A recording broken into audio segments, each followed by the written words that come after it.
Good morning students.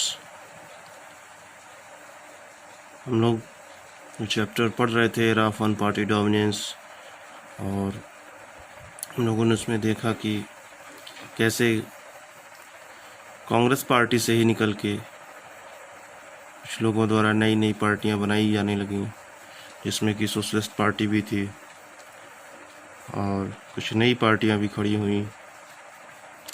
जैसा कि आज़ादी के बाद से केवल कांग्रेस का ही वर्चस्व रहा था, और ये चैप्टर उसी के बारे में है, एक दल के प्रभुत्व का दौर, era of one party dominance.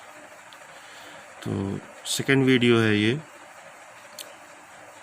इस चैप्टर से रिलेटेड। मैंने इसके लिए पहला वीडियो जो डाला था लगभग 25 मिनट का था, और वो वीडियो आप लोगों ने उम्मीद करता हूँ देखा होगा, सुना होगा। स्टडी मटेरियल को भी आप लोगों ने पढ़ा होगा अच्छे से। और चैप्टर में कहीं भी कोई प्रॉब्लम आती हो तो आप लोग मुझे फ़ोन करके पूछ सकते हैं। व्हाट्सएप ग्रुप जो है उसमें भी क्वेश्चन कर सकते हैं, क्योंकि हिस्ट्री और पॉलिटिकल साइंस ये दो ऐसे चैप्टर हैं, इसमें कोई रॉकेट साइंस नहीं लगा है, लेकिन आपको ये समझना पड़ेगा कि आपको भी इसमें अपना योगदान देना है, पढ़ना पड़ेगा, स्टडी करनी पड़ेगी, चैप्टर को रीड करना पड़ेगा। और कोई उसमें कंडीशंस हैं, कोई प्रॉब्लम्स हैं उसमें, तो वो आप लोग मुझसे पूछ सकते हैं। हालांकि स्टडी मटेरियल वीडियो के बाद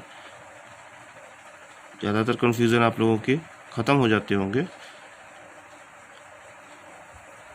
लेकिन जो भी कन्फ्यूज़न हो आप उसको निसंकोच मुझसे पूछ सकते हैं। क्योंकि पढ़ाई का मीडियम इस कोरोना वायरस की वजह से इस वक्त चेंज हो गया है। सभी लोग ऑनलाइन पढ़ाई की ओर आगे आए हैं, पूरे विश्व में ये चल रहा है, तो हमें इसको स्वीकार करना पड़ेगा और इसी मेथड को अपना के अपनी पढ़ाई कंटिन्यू करनी पड़ेगी। ठीक है, अब हम लोग बात करेंगे एक नई पार्टी की, भारतीय जनसंघ। हाँ स्टूडेंट्स, ये भारतीय जनसंघ ये वो पार्टी है जो आज के वर्तमान भारतीय जनता पार्टी का ही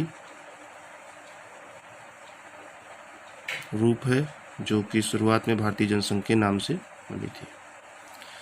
द भारतीय Jansangh was formed in 1951 with Syama Prasad Mukherjee as its founder president. Its lineage, however, can be tracked back to the Rashtriya Swayamsevak Sangh and the Hindu Mahasabha before independence. The Jansangh was different from other parties in terms of ideology and programs.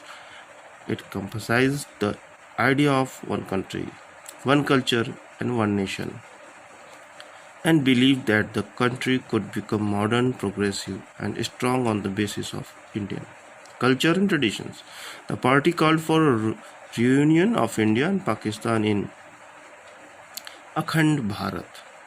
The party was in forefront of the aggressions of replace English with Hindi as the official language of India, and was also opposed to the granting of concessions to religious and cultural minorities.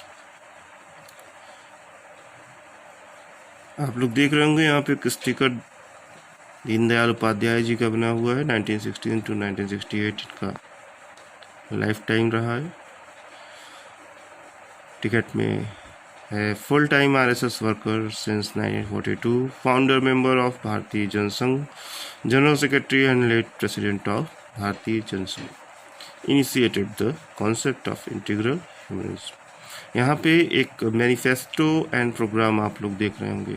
ये manifesto और programme जो कि भारतीय जनसंघ का है, manifesto आप लोग इससे परिचित होंगे, भली बात जानते होंगे मैनिफेस्टो क्या होता है। आज भी आप लोग देखते होंगे जो भी चुनाव होते हैं उससे पहले सभी पार्टियां अपना अपना मैनिफेस्टो जारी करती हैं, मतलब कि उनकी क्या योजना है देश को लेके। राज्यों में चुनाव जो होते हैं अपने प्रदेश को लेके उनकी क्या विचारधारा है और किस तरह से वो विकास के कार्य करना चाहते हैं, उससे रिलेटेड वीडियो मैं आप लोगों को बताऊंगा अलग से भी। कि मैनिफेस्टो का भी एक मॉडल होता है और उसके तहत ही इसको बनाया जाता है। तो इमरजेंसी के समय भी पार्टियों, जब इमरजेंसी लागू हुई थी देश में, तो उस समय भी पार्टियों में बहुत से तकरार थे। बहुत सी पार्टियां इस पे एग्री नहीं थी। उन सारी बातों को भारतीय जनसंघ के माध्यम से बताया गया है। उसके बाद स्वतंत्रता पार्टी आई थी और राजगोपालाचारी जी के द्वारा ये जो है बनाई गई।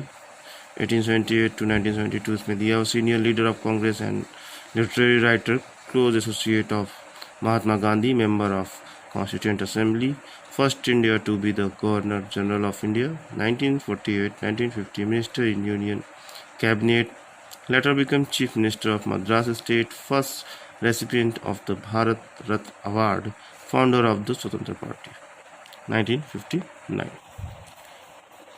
ये जो स्वतंत्र पार्टी थी स्टूडेंट्स, राजगोपालाचारी द्वारा जो फाउंड की गई थी, मतलब इस्टेब्लिश की गई, तो ये कांग्रेस का जो नागपुर अधिवेशन था, कांग्रेस हर साल एक अधिवेशन करती थी, तो इसके नागपुर अधिवेशन में जो ज़मीन के मामले थे, हदबंदी, खाद्यान्न के व्यापार और कोऑपरेटिव मैटर्स, ये सब, इसका नागपुर अधिवेशन में इन सभी बिलों को पास किया गया था। इन पे बात हुई थी, चर्चा हुई थी, इस पे ये लोग काम करना चाहते थे। इनको लग रहा था कि इन सब मुद्दों पे कोई काम नहीं हो रहा है। श्री राजगोपालाचारी जी ने नेतृत्व किया था। के एम मुंशी, एन जी रंगा और मीनू मसानी जैसे पुराने कांग्रेस के नेता भी इनके साथ थे। यह पार्टी आर्थिक मसलों पर अपनी खास किस्म की पक्षधरता के कारण दूसरी पार्टियों से अलग थी। स्वतंत्र पार्टी चाहती थी कि सरकार अर्थव्यवस्था में कम से कम तर हस्तक्षेप करे, मतलब कि ये हस्तक्षेप नहीं पसंद करते थे, खासकर अर्थव्यवस्था के कार्यों में सरकारी हस्तक्षेप। इनका मानना था कि समृद्धि सिर्फ व्यक्तिगत स्वतंत्रता के जरिए ही आ सकती है। ये इंडिविजुअल फ्रीडम के पक्षधर थे दोस्तों। स्वतंत्र पार्टी अर्थव्यवस्था में विकास के नजरिए से किए जा रहे राजकीय हस्तक्षेप, केंद्रीकृत नियोजन, राष्ट्रीयकृत अर्थव्यवस्था के भीतर सार्वजनिक क्षेत्र की मौजूदगी की आलोचना की निगाह से देखते थे। यह पार्टी आर्थिक रूप से कमजोर वर्गों के हितों का ध्यान में रख कर किए जा रहे टैक्सेस के भी खिलाफ थी। इस पार्टी के जो प्राइवेट सेक्टर्स थे उसमें खुली छूट देने की तरफदारी की थी।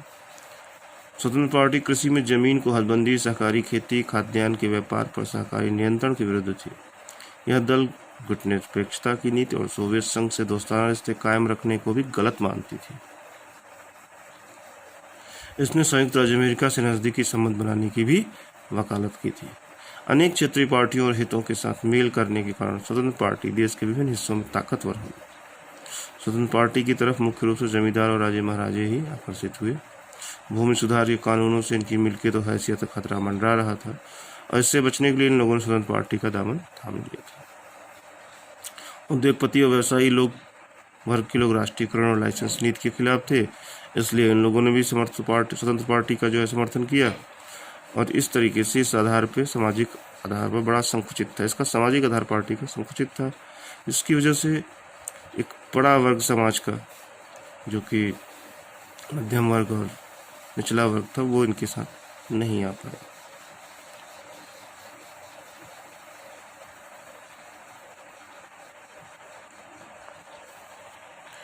एक और नाम आप लोगों को मैं बताना चाहूँगा friends, Shyama Prasad Mukherjee ji, 1901-1953 life time इनका। हिंदू महासभा के नेता थे, भारतीय जनसंघ के संस्थापक थे। स्वतंत्रता के बाद नेहरू के पहले मंत्रिमंडल में मंत्री भी थे। पाकिस्तान के साथ संबंधों को लेकर अपने मतभेदों के चलते 1950 में इस्तीफा दिया था। संविधान सभा के सदस्य थे, लोकसभा सदस्य थे, कश्मीर को स्वायत्त देने के खिलाफ थे। मतलब कि आप देख सकते हैं कि किस तरह से कश्मीर से 370 को लेके जो शुरुआती लड़ाई चल रही थी वो 1950 से ही थी, और वो भी श्यामा प्रसाद मुखर्जी के द्वारा शुरू की गई थी। तो ये श्यामा प्रसाद मुखर्जी और उनकी जो पार्टी, जो कि बाद में भारतीय जनता पार्टी बनी, और अब जाके यह कार्य परिणत हुआ, पूरा हुआ।